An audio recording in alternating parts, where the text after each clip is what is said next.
ജീവിച്ചിരിക്കുന്ന ആളുടെ പേരിൽ മരണ സർട്ടിഫിക്കറ്റ് ഉണ്ടാക്കി സ്ഥലം തട്ടിയെടുത്തതായി പരാതി. കാസർഗോഡ് നീലേശ്വരം പള്ളിക്കര സ്വദേശി വി ഭാസ്കരന്റെ 55 സെന്റ് ഭൂമിയാണ് ഒരു സംഘം തട്ടിയെടുത്തത്.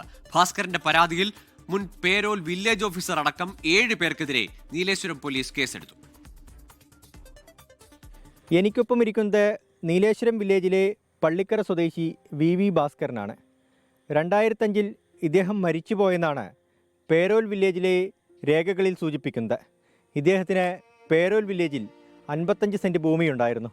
ആ ഭൂമി തട്ടിയെടുക്കാനാണ് ഭൂമാഫിയയിൽപ്പെട്ട ചിലർ ഇങ്ങനെ രേഖകളൊക്കെ തിരുത്തി എഴുതിയത്.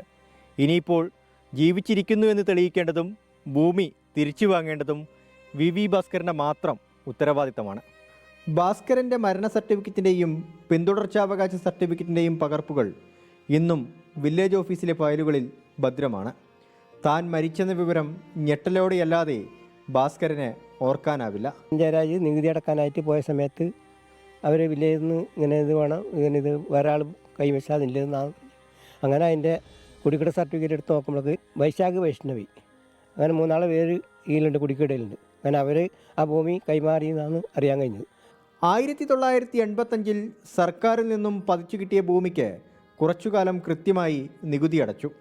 2024 ഒറ്റത്തവണ തീർപ്പാക്കൽ പദ്ധതി പ്രകാരം നികുതി അടയ്ക്കാനായി ഭാസ്കരൻ്റെ മകൻ ജയരാജൻ വില്ലേജ് ഓഫീസിലെത്തിയപ്പോഴാണ് അച്ഛൻ്റെ പേരിലുള്ള ഭൂമി മറ്റാരോ കൈവശപ്പെടുത്തി വിറ്റു എന്നറിയുന്നത്.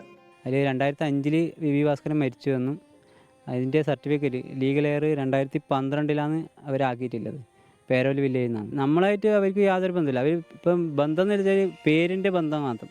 അത് അച്ഛൻ്റെ പേര് ഭാസ്കരൻ, ഇവരെ ഭർത്താവിൻ്റെ പേര് ഭാസ്കരൻ. അതേ കണക്ക് തന്നെ അച്ഛൻ്റെ പേര് അമ്പാടി, അച്ഛൻ്റെ പേര് അമ്പാടി. ഈ ഇത് വെച്ച് പ്രൂഫ് വെച്ചിട്ടാണ് അവരിപ്പം ലീഗൽ എയറും മറ്റേ ഇതെല്ലാം ചെയ്തിട്ടുള്ളത്. 2005 മരിച്ച ചെറുപത്തൂർ സ്വദേശി ഭാസ്കരൻ്റെ രേഖകളിൽ കൃത്രിമം കാണിച്ചാണ് തട്ടിപ്പ് സംഘം പള്ളിക്കര സ്വദേശിയായ വി ഭാസ്കരൻ്റെ മരണ സർട്ടിഫിക്കറ്റും മറ്റും വ്യാജമായി നിർമ്മിച്ചത്. ആധാരമെഴുത്തുകാരനും മുൻ അഭിഭാഷകനും മുൻ വില്ലേജ് ഓഫീസറും ചേർന്നാണ് ഇതിനുള്ള പദ്ധതി തയ്യാറാക്കിയതെന്നാണ് ഈ കുടുംബത്തിൻ്റെ ആരോപണം.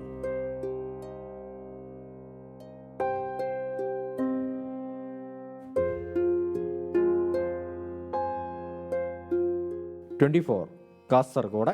ലോകത്തെവിടെയായാലും ഏത് സമയത്തും 24 വാർത്തകളും ഓഗ്മെന്റഡ് റിയാലിറ്റി പാക്കേജുകളും എക്സ്പ്ലെയിനറുകളും വിശദമായി കാണാൻ ഞങ്ങളുടെ യൂട്യൂബ് ചാനൽ നിങ്ങൾക്ക് സബ്സ്ക്രൈബ് ചെയ്യാം.